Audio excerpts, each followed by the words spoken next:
O presidente da Deputación, José Ramón Gómez Besteiro, anunciou hoxe que a institución provincial está disposta a financiar a posta en marcha do servizo de hemodinámica 24 horas no Hospital Lucus Augusti. Así o dixo hoxe o propio Gómez Besteiro en compañía da vicepresidenta segunda Lara Méndez e do presidente da Federación de Asociacións de Veciños Jesús Vázquez. Gómez Besteiro sacou datos do Instituto Nacional de Estatística sobre a mortandade por infarto de miocardio entre os lucenses e dixo que ao vindeiro pleno levarán unha moción con este punto. Que a mortalidade por infarto agudo de miocardio en Lugo duplica a media estatal, e non son datos da Diputación Provincial, son datos do Instituto Nacional de Estatística, e son datos referentes ao ano 2013. O propio Instituto Nacional de Estatística di que en Lugo hai 76 mortes por cada 100.000 habitantes, mentres que na media estatal sitúase en torno aos 35 mortes. A moción que o Grupo Socialista vai a levar a ese pleno do vindeiro martes é unha moción onde o Grupo Socialista o que pide para que o pleno da Deputación o ratifique e o aprobe é ofrecerlle a presidencia da Xunta, porque evidentemente, como saben vostedes, a conselleira xa non é interlocutora neste asunto, derivada da súa incapacidade e, por tanto, a imposibilidade, a través da Consellería, de solucionar un problema vital para esta provincia. Ofrecerlle á presidencia da Xunta de Galicia o financiamento para a posta en marcha dese servicio de hemodinámica 24 horas. Solo me cabe calificar o ofrecemento do presidente da Diputación como un acto de auténtica valentía e un acto de xustiza. Efectivamente, atribuímonos a paternidade desde o movimento veciñal de cando en esta mesma sala, precisamente onde agora nos atopamos, cando se celebraron as xuntanzas dos orzamentos participativos, polo que respecta á comarca de Lugo, nestos mesmos salóns, en estas mesmas butacas, pedimos o financiamento dos servicios de hemodinámica, radioterapia e medicina nuclear, sendo plenamente conscientes de que a Diputación non tiña competencias ao respecto, pero vendo a inhibición, vendo que a Xunta de Galicia non era capaz de darnos resposta a esta marea cidadán, a este clamor cidadán respecto aos servicios que teñen todos os galegos e que nós, os cidadáns de Lugo, non temos. A este respecto, hoxe, na rolda de prensa posterior ao Consello da Xunta, o presidente do Goberno Autonómico, Alberto Núñez Feijóo, obviou esta proposta de Besteiro. Tamén lembrou que a conselleira socialista, María José Rubio, non dotou a Lugo deste servizo durante o bipartito. Feijóo enmarcou a proposta de Besteiro no contexto preelectoral municipal e sinalou que é o Partido Popular o que impulsa a sala de hemodinámica no ULA porque a conselleira do PSOE a denegou. Feijóo recalcou que Lugo ten unha sala que antes non tiña e subliñou que este asunto é o suficientemente riguroso como para non entrar a valorar certas propostas. Tamén dixo que o horario da sala de hemodinámica de Lugo é o mesmo que en Ourense e Pontevedra e que se fai de acordo coa inmensa maioría de cardiólogos, hemodinamistas e cirurxiáns cardíacos de Galicia. O alcalde de Lugo, José López Orozco, e algúns membros do seu equipo de goberno visitaron esta mañá as obras de rehabilitación do espazo do Calexón do Hospital e do Carril do Son, que contaron cunha inversión de 300.000 euros con cargo ao Plan Urban. Grazas a estes traballos, a cidade gaña un novo espazo para que os lucenses poidan pasear e descubrir outro punto de vista do convento das Agustinas. Ademais, segundo dixo o propio rexedor lucense, este é un lugar perfecto para a realización de eventos culturais ao aire libre para dar maior vida á cidade.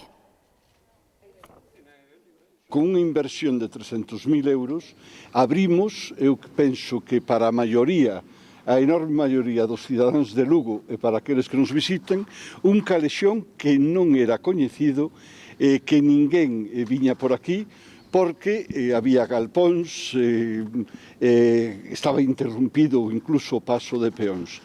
Bueno, pois gracias ao traballo que se fixo do Plan Urban, con unha inversión de perto de 300.000 euros, logramos abrir este calexón que lle dá máis vistosidade ao convento das Agustinas e logo pois é un espacio recollido. Eu xa me imagino pois esta placiña realizando algún tipo de acto cultural que no verano pois a xente paseando por este lugar. E no inverno tamén, que non hai que terlle medo ao mal tempo. Os calexóns os galpóns que había neste lugar foron expropiados, outros tuveron que facer a cesión e aproveitáronse todo para facer un paso. Aproveitouse para facer a plaza, aproveitouse para que a xente poidera andar. Convertíronse en viales o que eran pois os antigos galpóns.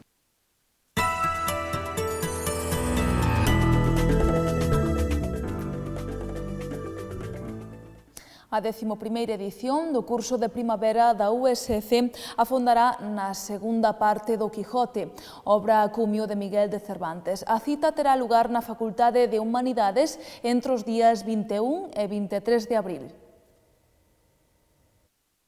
Un 10º curso de primavera da Facultade de Humanidades do campus de Lugo que este ano se dedica, leva como título, dedícase a conmemora o cuarto centenario da publicación do Quixote, máis en concreto, comentaba agora coas dúas coordinadoras, Ana Goi e Cristina Patiño da Facultade de Humanidades, que máis exactamente se trata da conmemoración do cuarto centenario da publicación da segunda parte da obra completa de Miguel de Cervantes.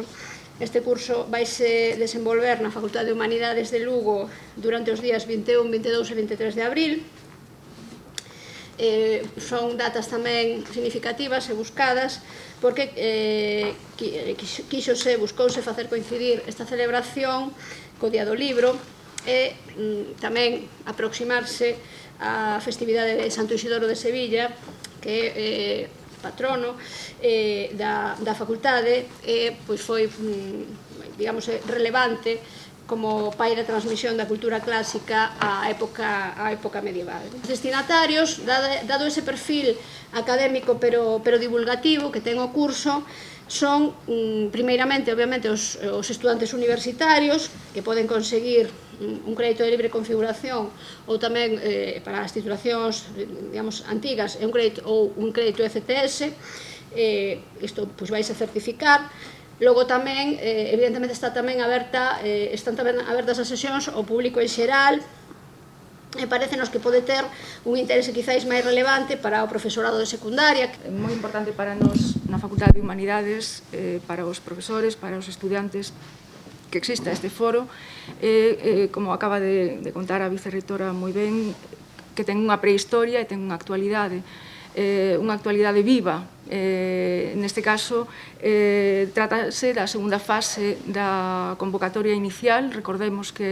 Lembremos que a primeira convocatoria deste curso de primavera foi precisamente cunha temática cervantina, conmemorando a primeira edición da primeira parte, editio Prínceps, da primeira parte do Quijote, e nesta oportunidade, xa no 2015, imos lembrar a vixencia da segunda parte que completa a obra con outro título, o ingenioso caballero, nesta oportunidade Don Quijote de la Mancha.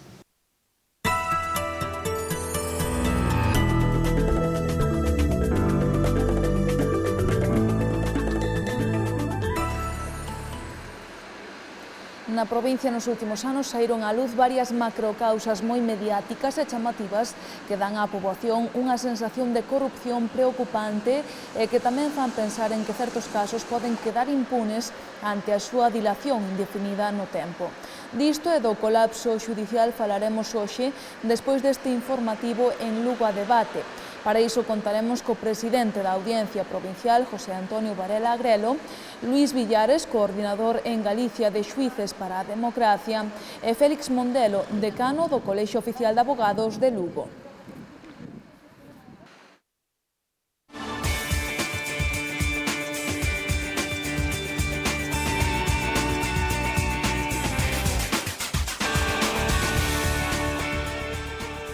Avanza o proceso de venda das accións do Club Deportivo Lugo que tiñan a Deputación e o Concello. A mesa técnica que se reuniu hoxe acordou a desestimación do recurso presentado por Gerard López, ademais de considerar a Frisaqués como unha empresa válidamente constituída e que ten plena capacidade xurídica e de obrar. Doutra banda, tamén acordaron adxudicar a valoración dos proxectos deportivos a unha empresa externa despois da negativa do Club Deportivo Lugo a facer dita valoración.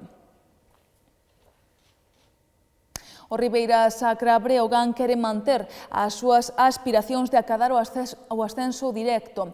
Para iso ten que derrotar este sábado o Lleida, que é o conxunto revelación da temporada. Creo que han hecho las cosas muy bien, ya desde el verano, ¿no? Llevan varios años fichando muy bien, acertando bien con los jugadores, tocando bien las cesiones de jugadores importantes. El año pasado Arteaga, pues este año Guerra, pues que está llamando a las puertas de la ACB, ¿no? Como un gran año en la Leboro, y acertando pues con los jugadores foráneos, ¿no? Si a eso le sumamos pues que son un equipo intenso, con jugadores experimentados, porque Simeón yo creo que ya es un jugador experimentado en esta liga, más Alzamora, más Mújica, que le dan ese punto de experiencia y de conocimiento de la liga, pues han hecho un gran bloque. No lo sé, pero se intuye desde fuera viendo sus partidos, porque este año nos ha tocado ver mucho a Lleida, se intuye que el vestuario, el grupo es bueno, con lo cual, pues bueno, no es casualidad que esté ahí arriba. Al final, a estas alturas, pues la clasificación siempre se dicta sentencia y al final si Lleida está ahí es por algo, porque tiene equipo, porque han hecho las cosas bien, un baloncesto atractivo, intenso, aunque mire sus estadísticas parezca todo lo contrario, pues yo creo que es un baloncesto atractivo, intenso, duro, un equipo muy duro, de los más duros de la liga, lo comprobaremos aquí el sábado seguro, y que les hace especialmente peligrosos con esta segunda vuelta que están realizando, ¿no? Ganar de los últimos 11 partidos, ganar 9 no lo hace cualquiera, fuera, en casa, con grandes equipos. Bueno, creo que se han ganado ser uno de los equipos grandes de esta liga, haciendo las cosas muy bien, y seguramente pues tiene toda la pinta de que pueden coger ventaja a campo del playoff. A priori ves su plantilla y podías tener dudas, ¿no? de su experiencia, pero obviamente, repito, este año yo creo, no sé si todos, pero la gran mayoría de los partidos de Lleida nos ha tocado verlos y es que juegan los finales muy bien, y partidos pues que están atrás en el marcador, al final llegan, el día de Melilla están perdiendo de 20 y se enganchan otra vez al partido a base de defender, de correr, un poco un juego un poco alocado, ¿no? Por momentos, que es a veces cuando a ellos más les va, cuando el partido se vuelve loco y atacan rápido, para atrás, para arriba, para abajo, entrar en una especie de caos en el cual nosotros no debemos de entrar. Ellos ahí se sienten cómodos y dentro de ese caos y nerviosismo, sobre todo en sus partidos de casa, pues han sacado los partidos igualados. Que no quiere decir que este año, con respecto al año pasado, creo que ha mejorado mucho, sobre todo fuera de casa. El año pasado, pues, a lo mejor por plantilla, tenía mejor plantilla y no se metieron en playoff, y este año pues a lo mejor han ganado esa sabiduría de esos finales de partido, yo creo, y sobre todo han mejorado fuera de casa, lo que les ha dado pues ese salto de mejoría para estar ya clasificados para playoff y con opciones de tener ventaja a campo.